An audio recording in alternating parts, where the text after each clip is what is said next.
প্রশ্ন বিচিত্রা চ্যানেলে তোমাদের সকলকে স্বাগতম জানাই। আশা করি তোমরা সকলে ভালো আছো। আজকে এই ভিডিওর মাধ্যমে আমরা পড়ব ক্লাস 2 এর রায় ও মার্টিন প্রশ্ন বিচিত্রা 2026-এর প্রথম পর্যায়ক্রমিক মূল্যায়নের জন্য গণিতের 3 নম্বর প্রশ্নপত্র। এটা তোমরা প্রশ্ন বিচিত্রা বইয়ের 207 পাতায় পেয়ে যাবে। যদি তোমাদের কাছে বইটা থাকে তাহলে তোমরা দেখে নিতে পারো, আর যদি না থাকে তাহলে ভিডিওটা দেখো। ভিডিওটা দেখলেও তোমরা কিন্তু প্রশ্নটা বুঝতে পারবে। দেখো একের দাগের কি বলছে, ফাঁকা জায়গায় সঠিক উত্তরটি লেখো।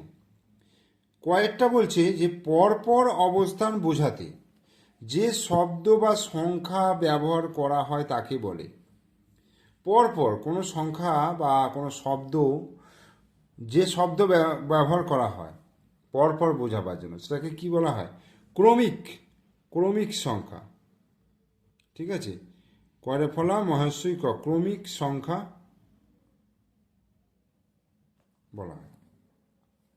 10 থেকে 99 পর্যন্ত সংখ্যাগুলিকে বলা হয়। 10 থেকে 99 পর্যন্ত যে সংখ্যাগুলো আছে সবই দেখো 2 অঙ্কের সংখ্যা। তাহলে কি বলবো? 2 অঙ্কের সংখ্যা।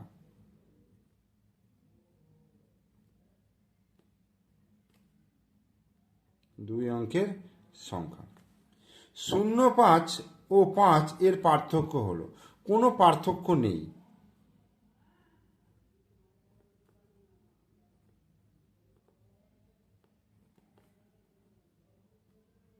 কোনো পার্থক্য নেই।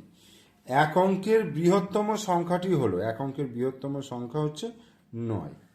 88 সংখ্যাটির আগের ও পরের সংখ্যাগুলি হলো, 88-র আগে হচ্ছে 87 আর 88-র পরে হচ্ছে 89।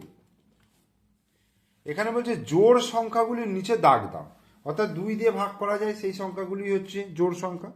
তাহলে 4, 6, 18, 7, 11, 13, 15, 3 এগুলো হচ্ছে বিজোড় সংখ্যা। এরপরে 3-এর দাগে দেখো, ফাঁকা ঘরে বলেছে সমান চিহ্ন অথবা অসমান চিহ্ন বসাও।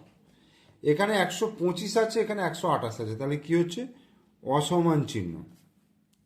108 আছে, 106 আছে, তাহলে 108টা বেশি, তাহলে এটা হচ্ছে অসমান চিহ্ন। ছবি দেখে ফাঁকা ঘর ভর্তি করি। ছবি দেখে ফাঁকা ঘর ভর্তি করো। এখানে দেখো 1, 2, 3টে এটা উল্টে যাচ্ছে, আবার এটা সোজা হচ্ছে, আবার উল্টে যাচ্ছে। তাহলে এইটা কি করব?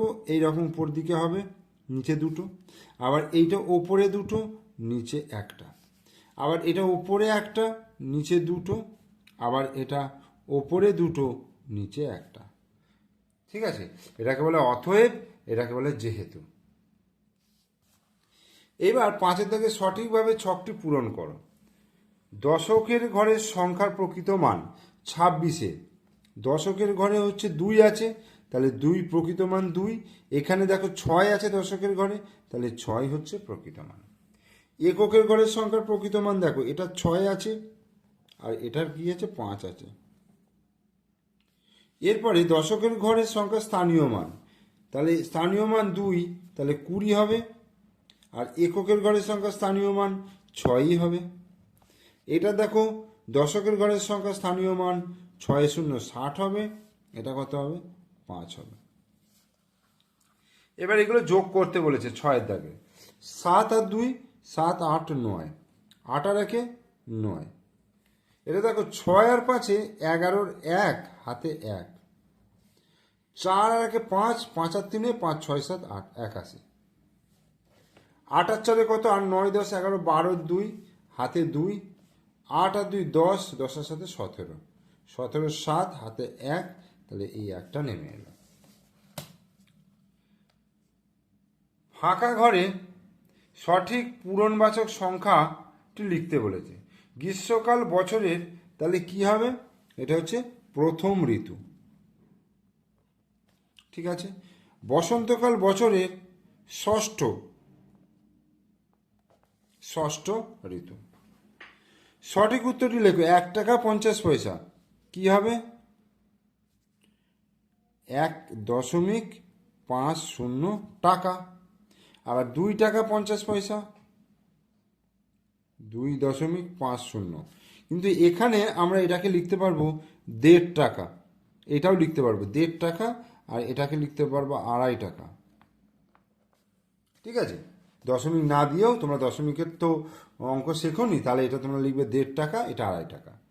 এবার সমস্যাগুলিকে অঙ্কে প্রকাশ করে সমাধান করতে বলেছে। একটি ক্রিকেট খেলায় গম্ভীর 83 রান, সচিন 72 রান করেছিলেন।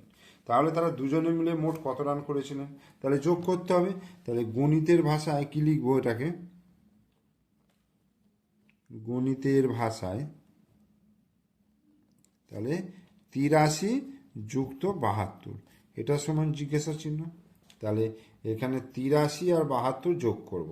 3 আর 2 5, আর 8 সাথে 15, তাহলে 155। অতএব তাহলে তারা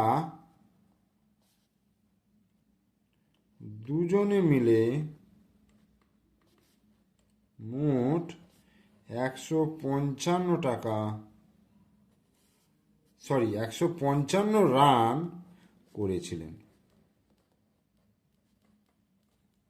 ঠিক আছে, এরপরে দেখো 20, 23, 19, 36, 37 এই সংখ্যাগুলির মধ্যে বিজোড় সংখ্যাগুলোই লেখো এবং তাদের যোগফল নির্ণয় করতে বলেছে। এবং বিজোড় সংখ্যাগুলো হচ্ছে দেখো 23, 19 আর 37। তাহলে 23, 19 আর 37 তিনটে যোগ করব। তাহলে 9 আর 3, 9, 10, 11, 12, 12 আর 7, 12, 13, 14, 15, 16, 17, 18, 19, 19-এর 9 হাতে 1, তাহলে 2 আর 1 3, 3 আর 1 4, 4, 5, 6, 7, 79। তাহলে তাদের যোগফল হয়ে গেল 79, অ্যান্সার। তাহলে 3 নম্বর প্রশ্নপত্র হয়ে গেল। তোমরা পুরো ভিডিওটা মনোযোগ সহকারে দেখো। ভিডিও ভালো লাগলে লাইক করো, কমেন্টস করো, শেয়ার করো। আর আমার চ্যানেলের নতুন দর্শক হলে অবশ্যই চ্যানেলটিকে সাবস্ক্রাইব করে দিও এবং পাশে থাকা বেল আইকন প্রেস করে দিও। ওকে, থ্যাংক ইউ।